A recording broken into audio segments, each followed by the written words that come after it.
Good afternoon, everybody. As I said before, Daniel Staffenberg, I'm honored to be the CEO of the Jewish Community Federation of Richmond, and even more honored to share what were some a difficult 4-day period in Israel recently that I traveled along with Kathy Plotkin, Josh Goldberg, Marvin Daniel, and Seth Kaplan, who are honored to be with us today.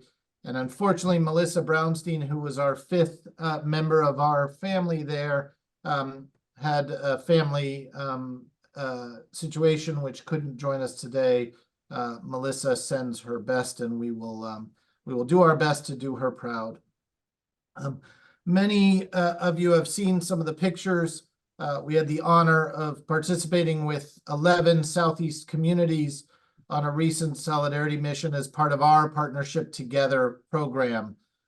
Those Southeast communities included the ones that joined us: Nashville, Chattanooga, Jacksonville. Who else am I missing? Prague. Oh, Pinellas County. And Prague. Of course, the Southeast community of Prague, Czechoslovakia, which many of you didn't know was in the Southeast, but is part of our partnership. We are blessed to have an outstanding professional in our partnership region that leads all of our connections with Israel. And I've asked Shimrit, who's a past, we consider a Richmonder. She spent time at Camp Hilbert with the Horowitz family many, many years ago. And Shimrit is now leading our partnership. I've asked her to start our program today with a short kind of message on the ground. How are we doing in Israel, and what is the current situation? Shimrit, it's wonderful to see you. The floor is yours. Thank you, everyone. I have to say hello to Helen. Helen, how are you? Helen was my host family many, many years ago with Ricky and the whole family. I'm very excited to see you. Hope I can see you again. Thank you, everyone, for inviting me. So my name is Shimrit. I'm the B2G Hadera Iran director. I don't know if who knows about us, about the partnership, but we are part of a global Partnership Together network of the Jewish Agency, which connects cities in Israel with Jewish communities all over the world. And as Daniel said, you're part of Southeast Consortium and Prague, and here also we have our own consortium of Pardes Chana Karkur local council in the city of Hadera, and two regional councils here in the area. And I would like to share today my personal story as an Israeli living in Pardes Chana, as a mother, as a wife, as a human being, actually. So I woke up Saturday, October 7, 6:30 a.m. to constant calls from my brothers. Both of them live in the center of Israel, telling me that there are endless sirens and missiles, that they are in the safe room. And we opened the TV and saw the news, and when every minute goes by, more and more news coming together from civilians calling the newsroom to report on terrorists, and stories that we couldn't really believe. And a few hours later, my daughter, who serves in the artillery unit, was called back to the base. And 2 hours later, my husband got the Tzav Shmone, which summoned him to come for duty. He's in reserve in the north. So with my husband in the north and my daughter in the south, with two younger kids at home, that's how my life has been in the past 4 months. And just kind of to show you a photo, I would like to share with you. Okay, here it is.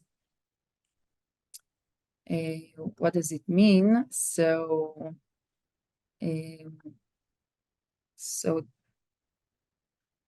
this is my husband and my daughter when they surprised me on my birthday, because we couldn't be a family. I mean, every time she came home, he wasn't here. When he came home, she wasn't here. They weren't really synchronized.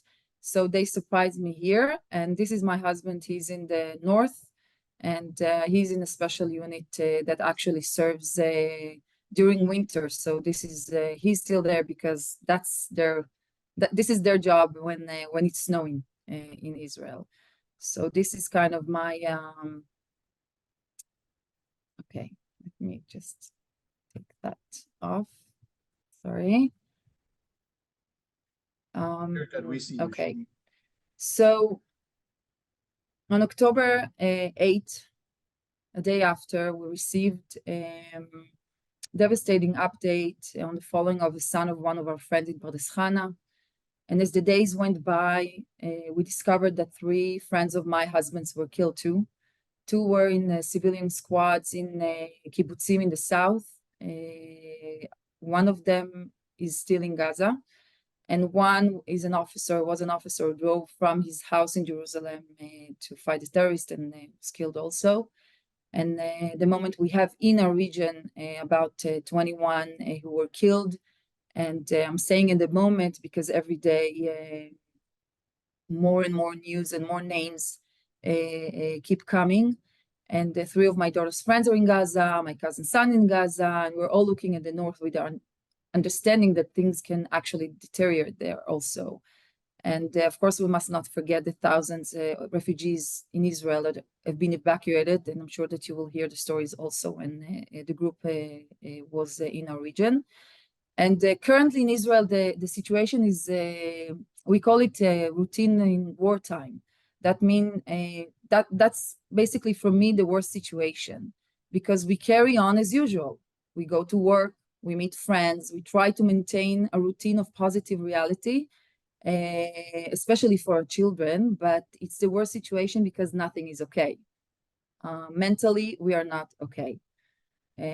We're still in trauma. This is not even post-trauma. We're still in trauma, and we're still in the process of war. We don't see really the end. And as the days go by, we hear in the news about those who have been released, especially the women, telling about the situation in Gaza. And you understand that every minute is critical. And I'm sure that you've heard the news about more and more captives being dead, although it wasn't officially confirmed by the IDF. But we know again how they are held there. So the partnership decided on a solidarity mission that would include people from its communities. And we had 16 people arrived in Israel in mid-January. And it was basically to show Israel as of October 7 to meet people. And I must add that for me too, it was very emotional because our partnership area here in Hadera, we are not experiencing sirens. We are not experiencing any missiles. We usually experience it when something happens from the north. We have the power plant next to here, so it's kind of a target area.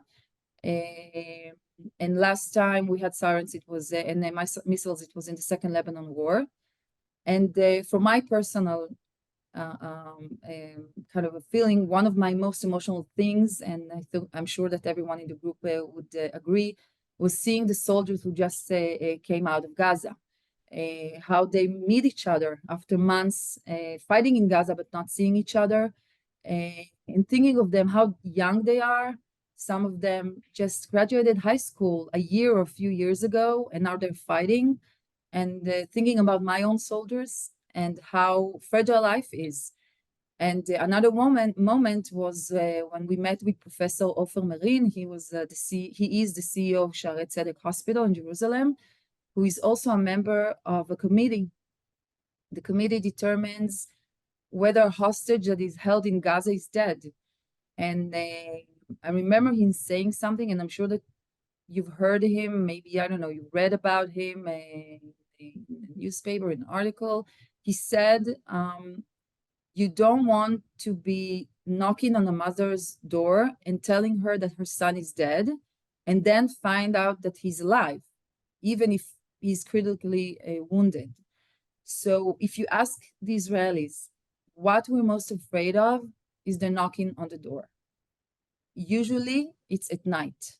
The stories of people refusing to open a door to those who come to tell them the news that will change their life forever. The missions that are coming to Israel are very important, not just for the understanding of what happened here, but for going back home. exactly what it is that you're doing here, telling what you saw, telling about the people that you met. It also strengthens us, the Israelis, to see your support and willingness to help in any way, understanding that we are in this together, we're not alone. I remember that some of you asked me before you came whether you can take videos of people, whether you can talk to them. Yes, people want to tell their stories. People want we want our voice to be heard. And I must add that we are very much aware of everything that's going on outside of Israel, the hatred of Jews, the denial of October 7, the ignorance, the media that spread the fake news. We are concerned about that also, and we are doing our best to give the teens here, the young adults, everyone the tools to handle this. Also in our partnership, everyone is going through seminars about it, even the teens in our programs. And it's not easy. It's not easy to see it. I'll end by saying that those are complex days, and we try to navigate through them. And it's crucial for us. It's crucial to come together, to be proactive, do whatever we can for the existence of the state of Israel and for the Jews all over the world. And again, I would like to thank you for inviting me. It's very, again, it's not, we're not taking it for granted. That's what I'm saying. So thank you again. And I hope that I can see each and every one of you soon. Shimrit, thank you. I think I will say for many of us, we love you. We look forward to seeing you soon. I do believe you have a little bit of happiness coming your way this afternoon. You're going to a wedding, correct? Which is a reminder that even in these darkest days, we as Jews find opportunities to create and continue with life. Shimrit, thank you so much for being here with us. We love you, and we'll talk to you soon. Thank you. I'm now gonna invite our participants on the trip to join us. We'll go through kind of day by day the trip a little bit, and there will, as I said again, be opportunities at the end for some question and answer. I'm going to facilitate some questions as well.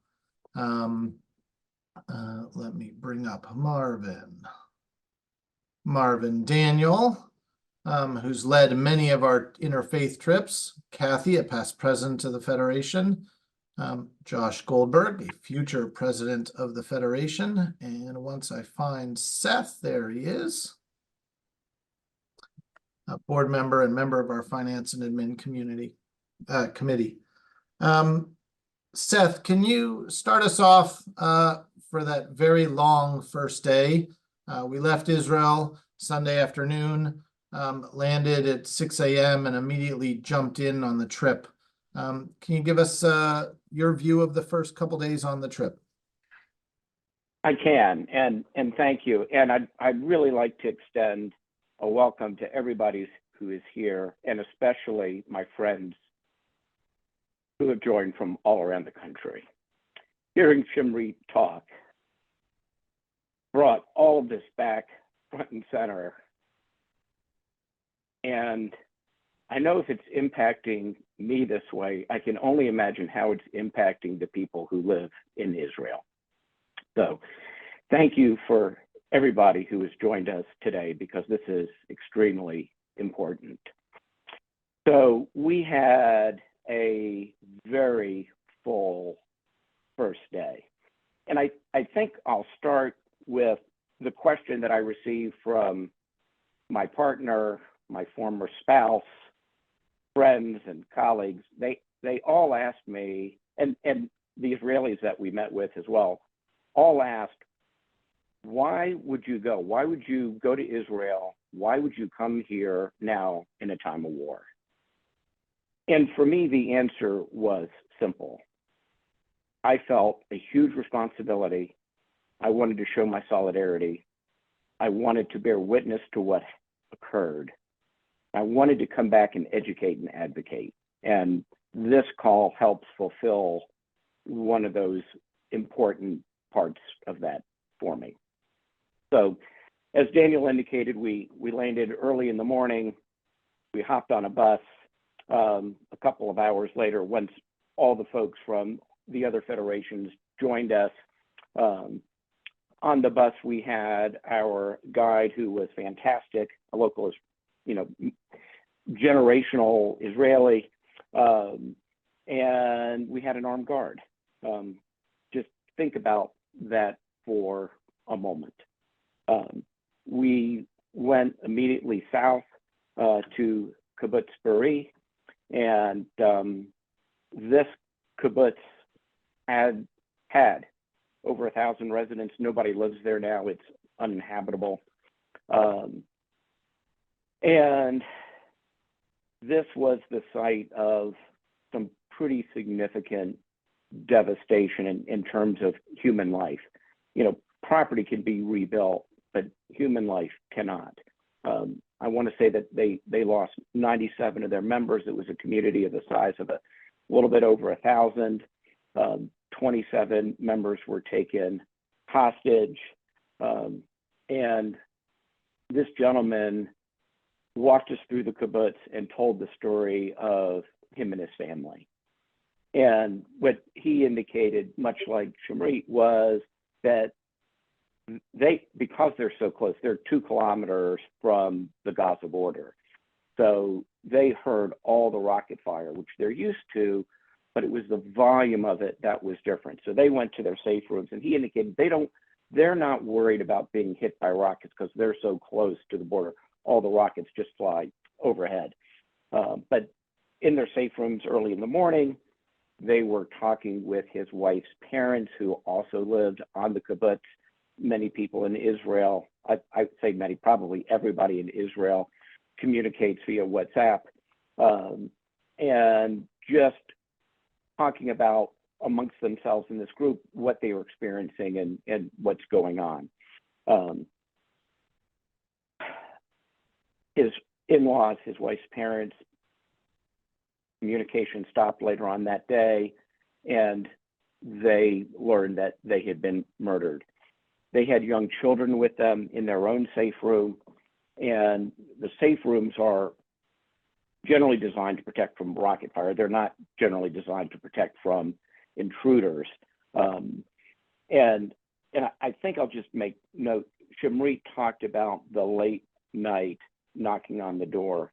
I think the other thing that the Israelis are concerned about now that wasn't so much of a concern before was the ability of these terrorists, these murderers, to come to their doors and come into their homes and harm them.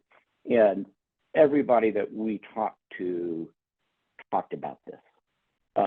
You can see just the devastation in these people's homes.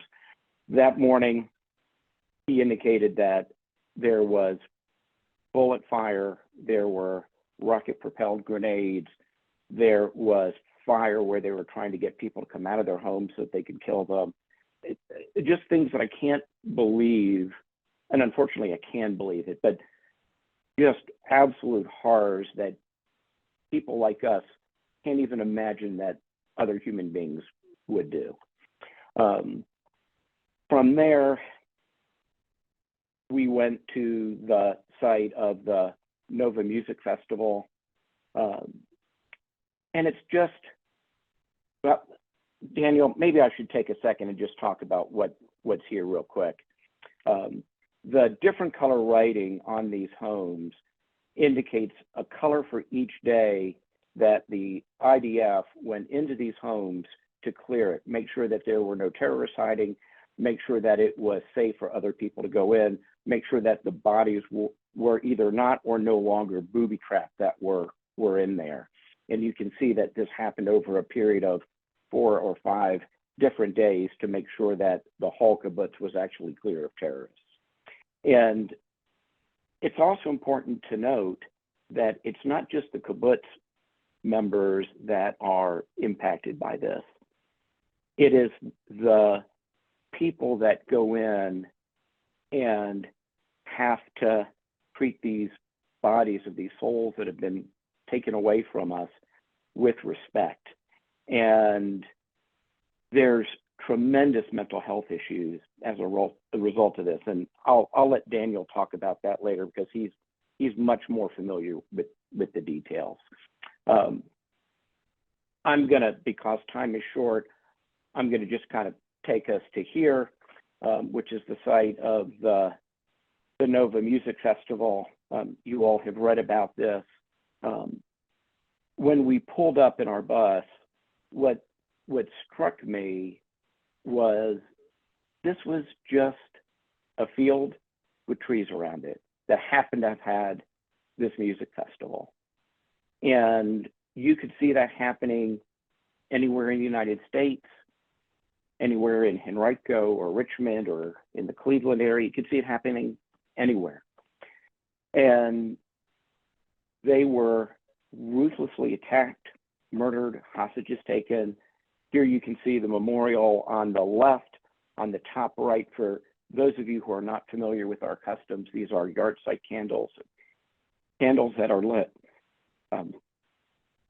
to remember those who are passed and honor them. And there were pictures of the lives who were lost and pictures of the hostages. And you can imagine that it was a very emotional place to be.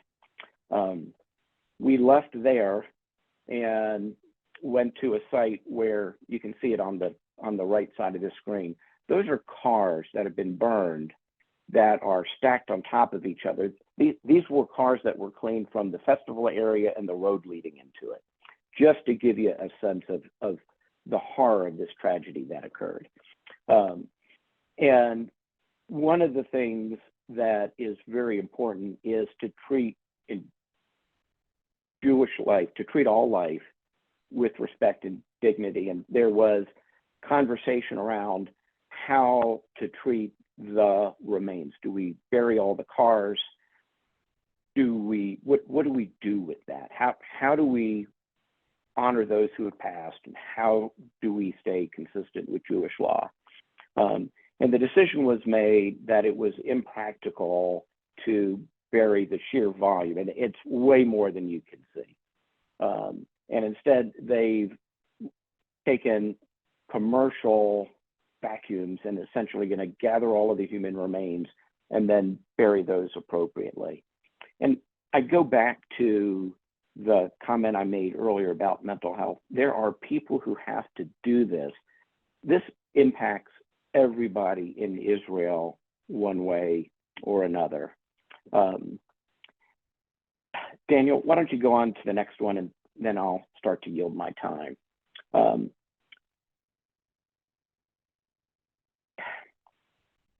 When you're on a Federation mission to Israel, number one, you're always exhausted because you're doing 100 things every day.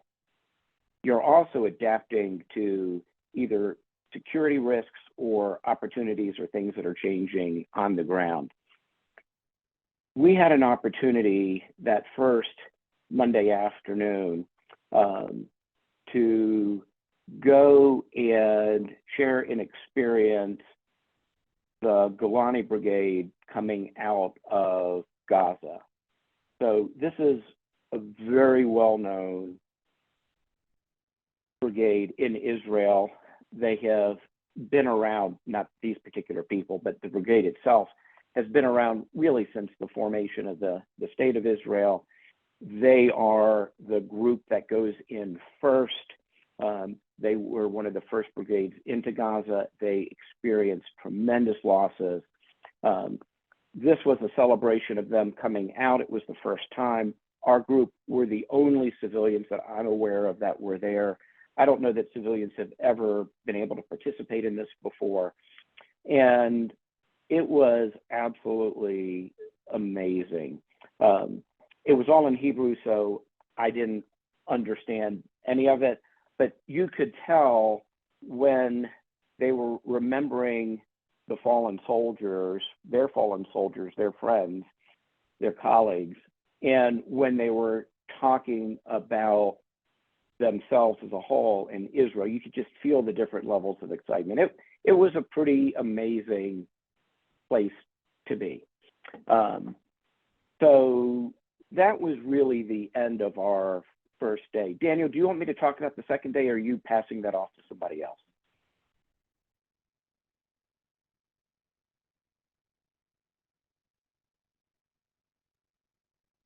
Daniel, you're still on mute. Seth, I'm not on mute, and I think I'm going to skip ahead. You all can, Daniel told us at one point, I think it was towards the end of this trip, that this was the best 18 days he'd ever spent in Israel in 4 days. So you can imagine that our experiences piled one on top of the other are really challenging to deal with. My assignment, if you will, is to talk about what impacted me on the third day of our trip. And I'm sure somebody will pick up what we did on the second day, but I'm going to talk about the third day. We started off by going about an hour north of Tel Aviv to the region that we are partners with. It's called Hadera Iron. We visited a kibbutz there that is every day on the border with the West Bank. And so we learned about how they deal with security threats there, especially since October 7th. Their state of awareness has gone up exponentially. And that's true of a lot of communities that are in Israel and who border what we here know as the West Bank. And you can see, if you look past our group in this photo, you can see over their shoulder, that's the West Bank. So everything in Israel, because it's a very small country, is very close to everything else. Overall, Israel is the size of New Jersey, but there are parts of Israel where from, as we hear, the mountains to the sea, people talking about Palestine being free, that territory is actually occupied by Israel. And there are some points in Israel, especially here near this Kibbutz Magal, where Israel is basically 11 miles wide, which is not very far. After we left there, we went to one that particularly impacted me. This is a group of volunteers who are together making equipment for the Israeli army, things that they didn't know they need. Israeli soldiers wear heavy vests, and so other equipment that they need to have nearby has to go underneath those vests and around waists and carried low. So these are totally volunteer people who are working to make, this young lady on the left is the woman from Prague, actually.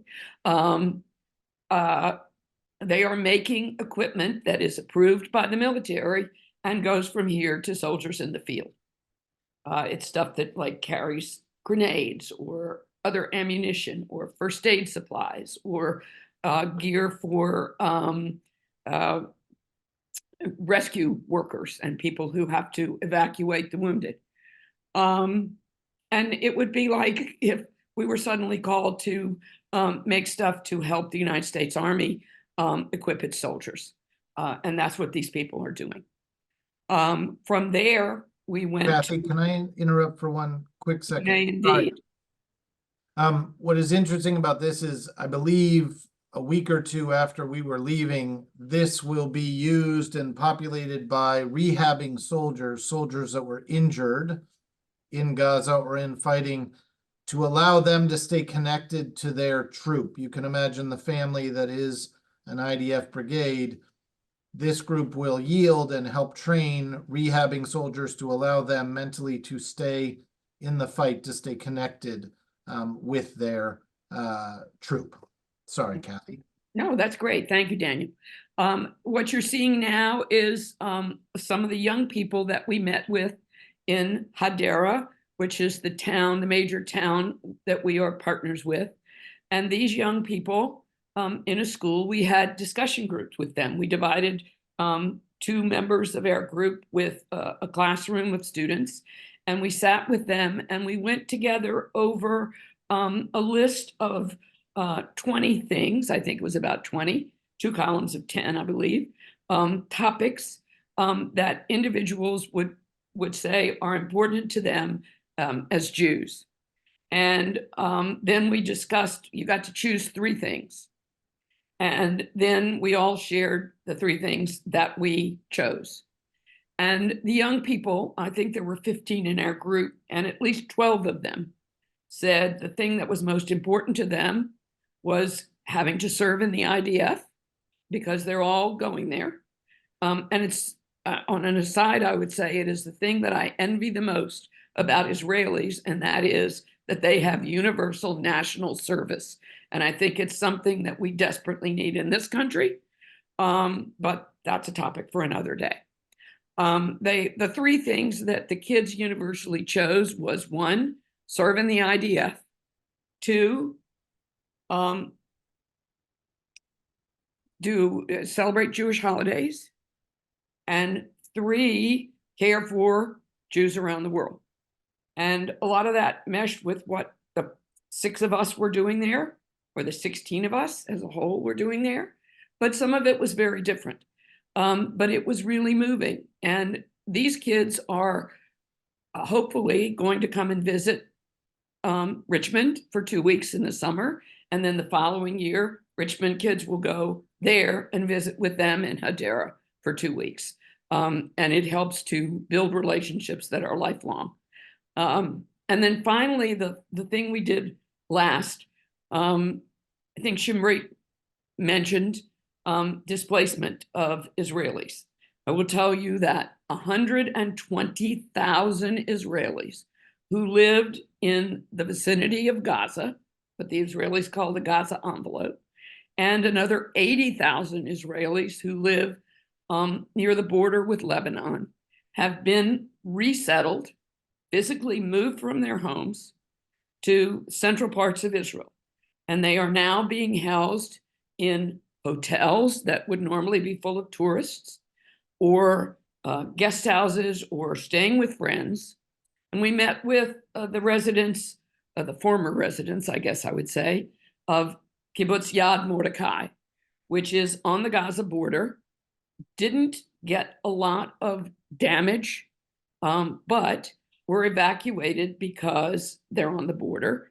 And the only people who are allowed from that community to remain or to even visit Yad Mordechai are those people. They're an agricultural commune, and they have dairy cows. And somebody's got to go there every day and milk those cows and look after the orchards and other things. So these people have been resettled, lock, stock, and barrel, in a hotel. We were with 600 former residents of Yad Mordechai who are living in what was a Ramada Inn. It's now got another name. It's a Jacob Hotel. And they are fed 3 meals a day. The kids are in school. The youngsters are in kindergarten, nursery school within the complex or within the hotel. The older students go to school in Hadera, Pardes Hana. And they put on a show for us. They told us about what life was like at Yad Mordechai, and also what life is like for them now, and whether or not they feel they will be safe going back to their home, which they pretty much all of them want to do, and the guarantees that they will need from the Israeli government that going back to a community which is less than a mile from Gaza, where they'll be safe and able to get on with their lives as they are used to. So those were the 3 major takeaways for me from day 3. So Josh, you're up.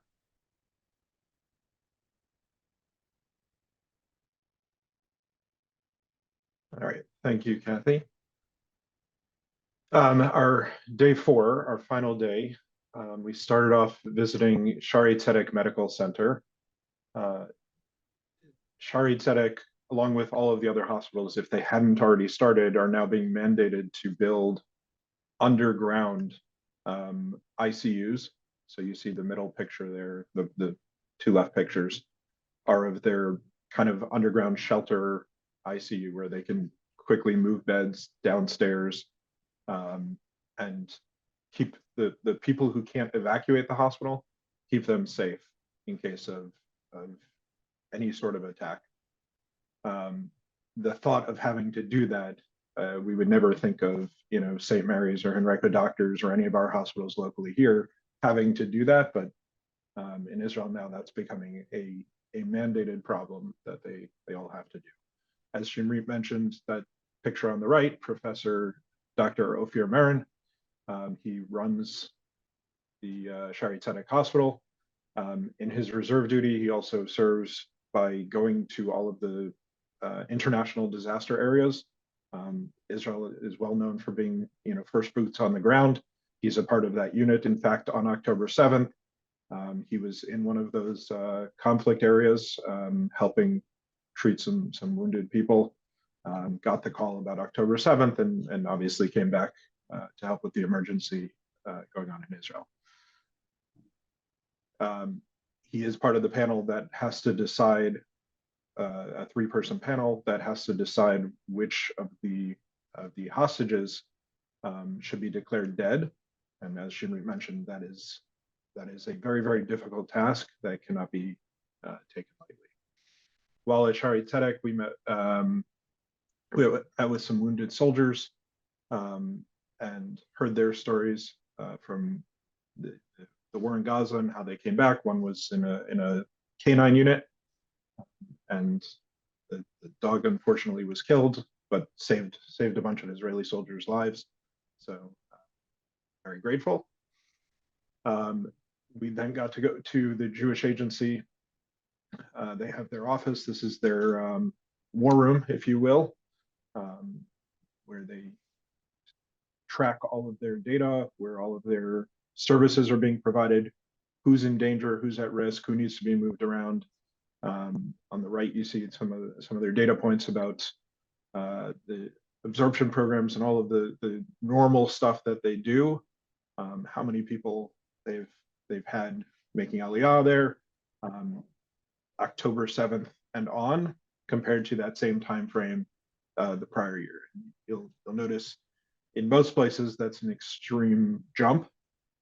Russia and Ukraine obviously are an exception. They had large jumps prior to October 7th.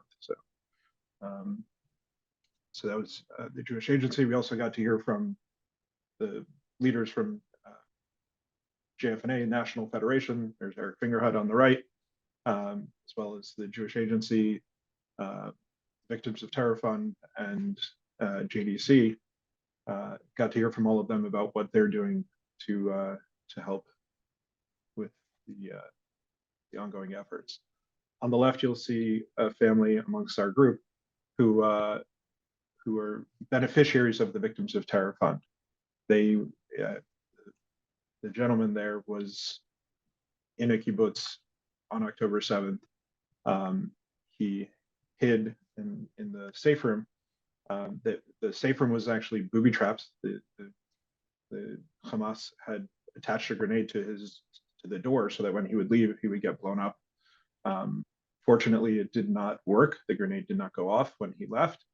And that also told the soldiers when they came to rescue him that there might be other booby traps. And his daughter, who was on the same kibbutz with their kid, 2 kids, unfortunately was found dead. She had defended herself and killed some Hamas terrorists, but they had booby trapped her body and left a grenade underneath. So thankfully, the soldiers were warned to be careful about the booby traps.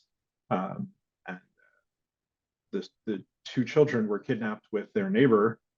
And then for some reason, once they got to the tunnels in Gaza, were for some reason released. They said they assume it was for a PR that they were filming, but they have no idea. But thankfully, they were 2 children.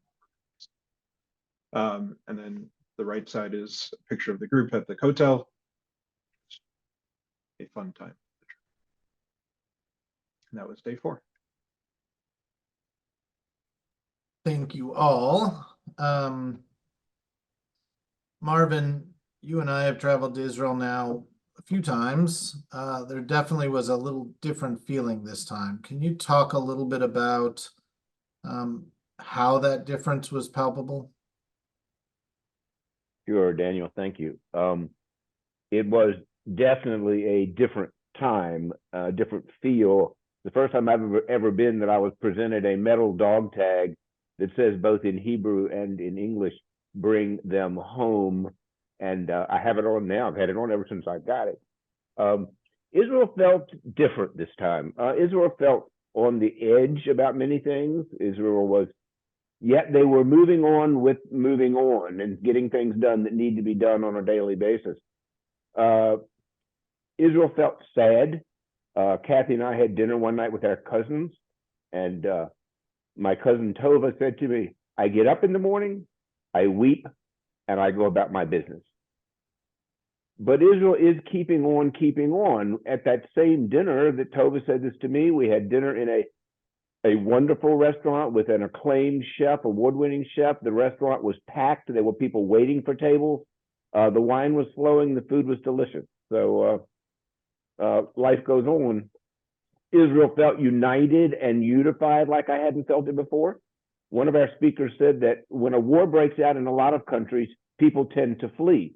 She said, war breaks out here and people come home. You cannot get on a plane to Israel right now. There are no empty seats. And if you look in the morning and there's a seat, you better buy it because it's going to be gone by afternoon. The mass demonstrations of the past year are gone. That is not going to help. That political divisiveness, the Israelis are smart enough to understand that's not going to help them do what they need to get done. Now, those demonstrations will start up again, but right now, that's not where the emphasis is. Daniel, Israel felt resolved as a nation to unite to save their country.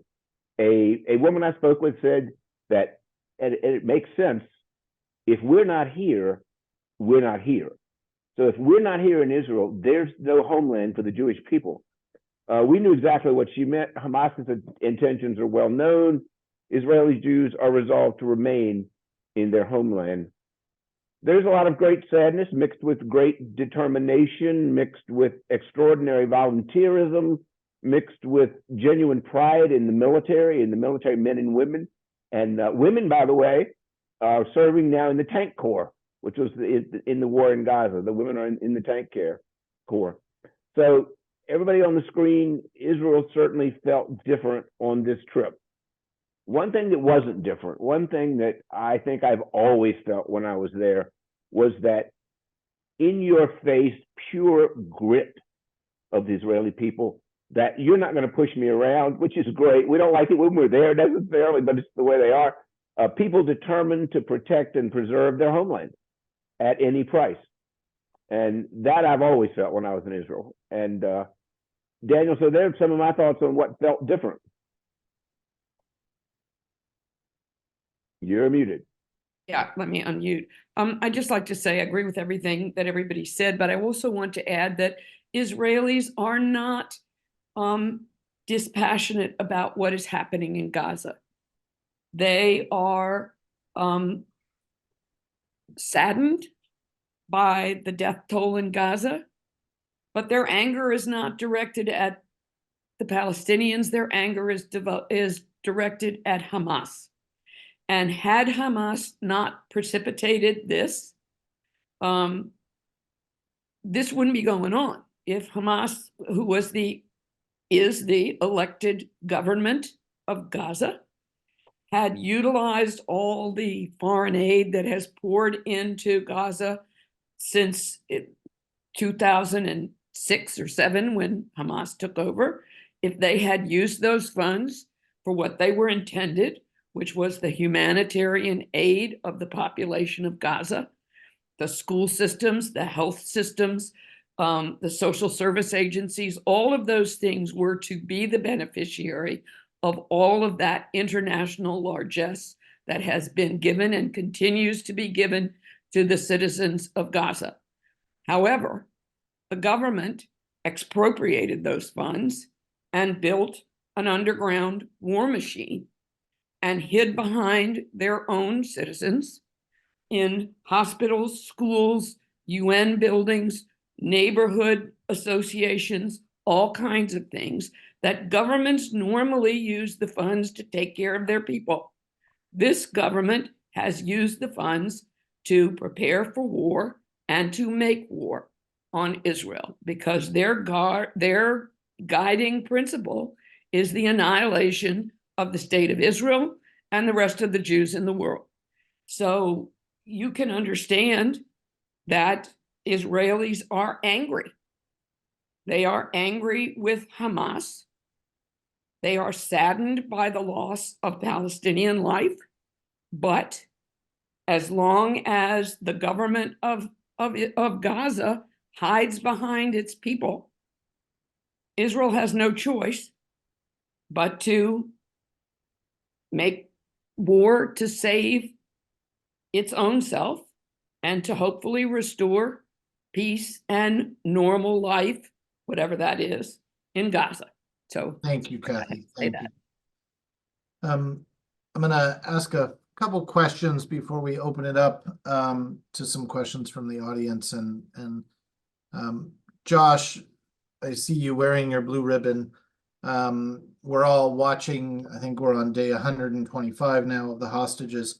What did you learn about that situation on the trip? So one of the things we kind of skipped over on day 2, we got to go to Hostage Square in Tel Aviv. We met with one of the family members of one of the hostages. They have a building right next to Hostage Square where they kind of house the families of the hostages and all of the legal and PR and everything else that's going into the attempts to rescue the hostages is being housed in a building right next door. So we got to hear from one of those family members talking about how they themselves as family members have all become one big family.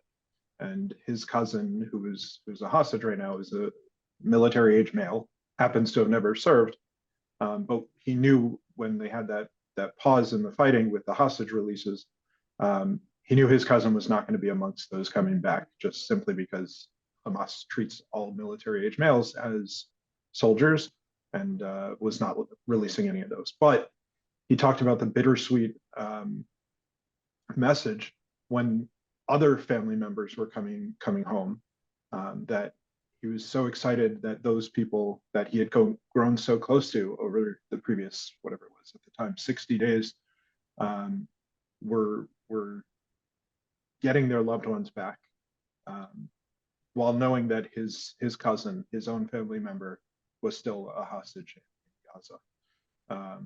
This is the picture of in Hostage Square, the table. I assume most people have seen the table that's set up for a Shabbat dinner for all of the hostages. What you can't see on the other end of the table is they've separated the ones who have come back, have this nice looking Shabbat table. And at the other end is what the hostages who are still in Gaza are probably experiencing for their quote unquote Shabbat dinner. It's rocks for chairs, it's muddy water in soup bowls. It's a very different experience for them. And that clock you saw, we have the national debt clock. That clock was how many days, minutes, hours, minutes, and seconds that the hostages have been in Gaza. And so it was 101 days when we were there. So I'm going to ask Seth one question. If you have a question in the audience that you'd like answered, please feel free to use the chat or in your lower right hand. If you want to raise your hand, I'll do my best to get to everybody. Our plan was to finish around noon, but I think we will go as long as our guests are willing to go and try and answer as many questions as possible. Seth, can you talk a little bit about what the trip was traveling with others and kind of the diverse group we were there with and what that meant, and also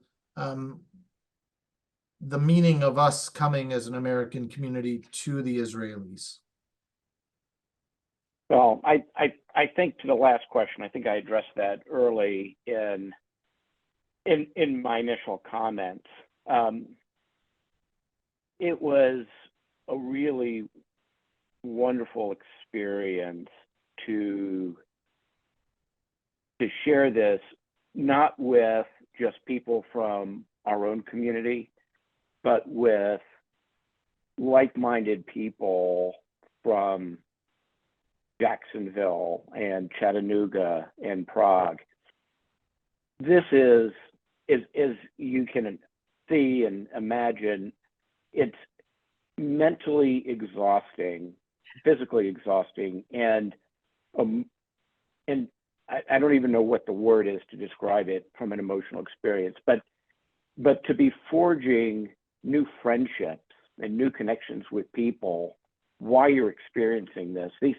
These people will be friends for our lifetime. I mean, you met Shimrit earlier in this meeting. That was the first time that I met her, but I have a connection with her now that will only grow stronger over the many decades to come. It was really incredible to experience this, and it's awful that we had to experience it, right? There's no reason in the world for it, but to be able to do that with people you know locally and to build bridges with other communities, it's an astounding thing, quite frankly. Kathy? I want to add one thing. What we found, I can use the hotel as an example. Every night when we got back to our hotel rooms, because we were in this ginormous, wonderful 5-star hotel in Tel Aviv on the Mediterranean, and we and other groups like us, a very few, were the only people in this entire hotel. And the hotel was so grateful that we were there that every night when we got back to our room, we would find gifts from the hotel on the bed. So they had a spa that nobody was using. So they had all these spa stuff that they would give us box of spa supplies. And one night, Seth, I think you availed yourself of them. Melissa and I thought they'd given them to the wrong room, but they put in bottles of flavored gin.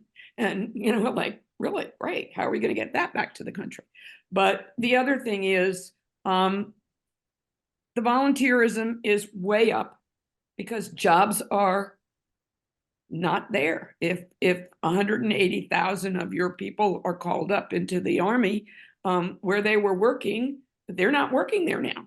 So a lot of people have time on their hands and they are being used all over the country to help out.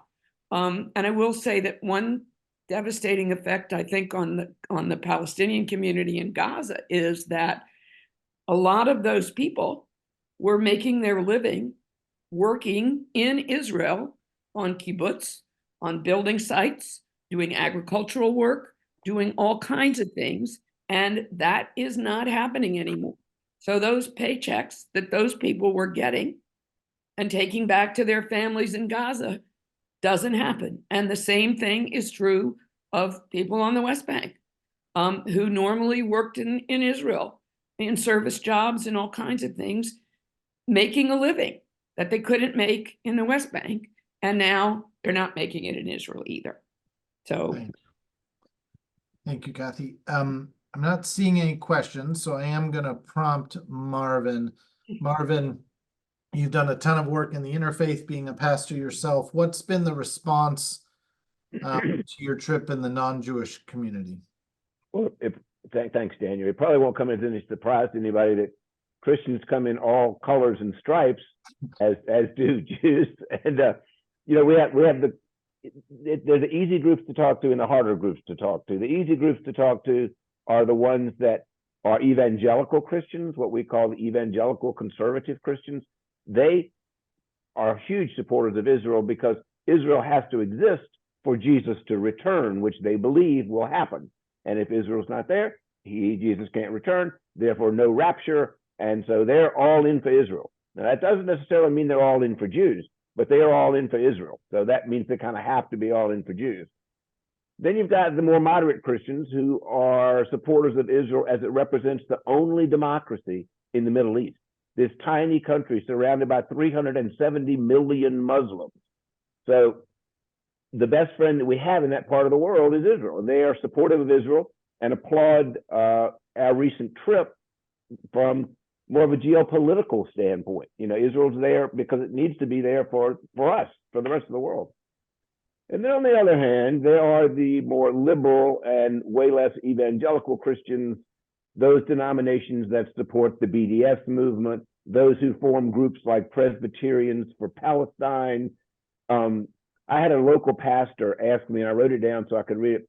She said, why don't you talk about that out of oppression and as a response to imperialism and colonialism comes this terrorism? How do you ignore 100 years of war with people living with Israeli boots on their necks? So they're also Christians. So we've got from one extreme to the other. But you know, I'd also would point out, by the way, that there are Jews who are asking some of these same questions. And as Kathy was trying to say, they're not ignorant of what's going on. And there are plenty of Jews in this country that are not necessarily a monolithic entity. But the groups that I've been asked to speak to in the coming weeks run the gamut of all of these that I've just talked about. And I will be glad to talk to any of them. I'm just going to take them as they come and do the best I can and tell them what I bore witness to. And we'll see how it goes. Thanks. Thank you, Marvin. And that was our challenge to all of our participants, is that they had to share what they heard. And I'm grateful for that. I know Seth has to drop off for another appointment. I want to thank him. Helen, I see your hand up. I just wanted to give another perspective from Virginia, from Richmond, because teenagers had gone over, Maggie Hesburgh, Michael and Lisa Hesburgh's daughter, had gone over to spend a year in Israel. And when war broke out, they didn't want to come home. There were over 100 kids. About half of their parents said yes, they did.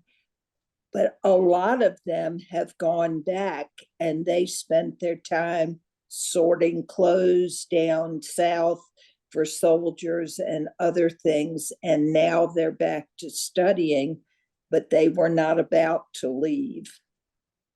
No. The rise of volunteerism throughout Israel has been quite inspiring, actually, and many Israelis now spend a day or two a week making sure that they're serving the country. Jill Farber, I saw, put a note in the comments related to Netanyahu, and I will tell you that there is clearly some recognition that at the end of the war, once we have our family, the 134 hostages, back safely, now, as we've learned, not just a rescue effort, but a recovery effort as well, that there will be many who will have to pay, and investigations that will happen as a result of what happened on October 7th. I think we heard repeatedly from the Israeli citizenry that there was frustration about the response and a potential thought that maybe we had taken our eye off the ball. At the same time, we also heard from generals that they took some responsibility on themselves, that maybe they had gotten a little too comfortable in the technology that happened. What I will share is, whether we love the current government, don't like the current government, the unity and the clarity of mission amongst Israelis and amongst the broadest majority of the Jewish community is pretty clear. And we heard that overall. I will also share, and as we bring to a close the program, I want to thank everybody. We heard over and over, and they didn't always know where the resources and the support came from, but we heard over and over that Israel understood that America, the North American Jewish community, was there with them.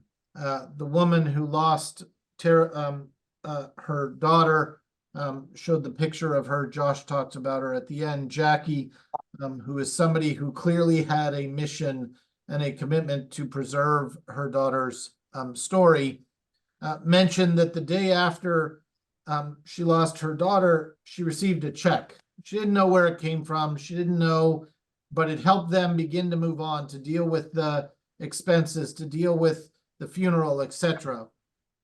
And it was clear that that check was from the people in this room. That check was a result of the Federation, our system, and so many other outstanding organizations work to support the people of Israel. And I want to end with that message. If you have not yet contributed, if you want to continue to contribute to our Israel Emergency Campaign, please do so. You can visit jewishrichmond.org. There are a variety of resources. There are direct updates almost every day that we upload on that page under Israel Emergency. Our community, led by Josh Goldberg, Nathan Shore, and Nanette Shore, don't tell Nathan I gave him that credit, Nanette Shore, and Marvin Daniel in our interfaith outreach, has raised in excess of $2.15 million on top of our already growing annual campaign in support of Israel. Every single dollar of that will be used to support Israelis on the ground. And I want to say thank you. I will also tell you it's not enough. Our national system blew through its $550 million goal within weeks. We're now closer to 800 million, but the recovery, the rebuilding, the mental health, the support that our brothers and sisters in Israel will need, that number has got to grow. The other unfortunate thing we have to talk about is the impact on our local community. We have seen unbelievable challenges for our university and high school and public school students. You can be proud that your federation, our community, has been there for those students. We raised, in addition to our annual and the Israel Emergency Campaign, an additional $75,000 to support our agencies as they struggle with increased security needs, as well as deployed $20,000 to support local universities as they continue to fight false messages about Israel, growing anti-Semitism, and to support our students. That effort will continue, and unfortunately, it's needed more than ever. If you hear of anybody in the community who has had a situation of anti-Semitism, of hate, even if you're not sure exactly if it rises to that level, I need and implore you to please visit jewishrichmond.org. And on our front page is a big red button, report a security or anti-Semitic event. We cannot help if we don't know what is going on. That button is monitored 24/7 by our local and national security team and allows us to act quickly. The situation at Deep Run High School with the teacher who went on a 12-minute diatribe, we have already been in touch with the superintendent of schools. I met personally as a parent of a student in that school with the principal. We are working quickly to do everything we can to support our community and to make sure that the truth about October 7th is out there. I'd like to thank everybody for coming. I just have to say thank you. This community, Helen Horowitz and so many when I first got here reminded me that Richmond is a community that is special and always jumps above its weight. And I have seen that over and over, and we continue to see it today. I want to thank you all for being part of that response.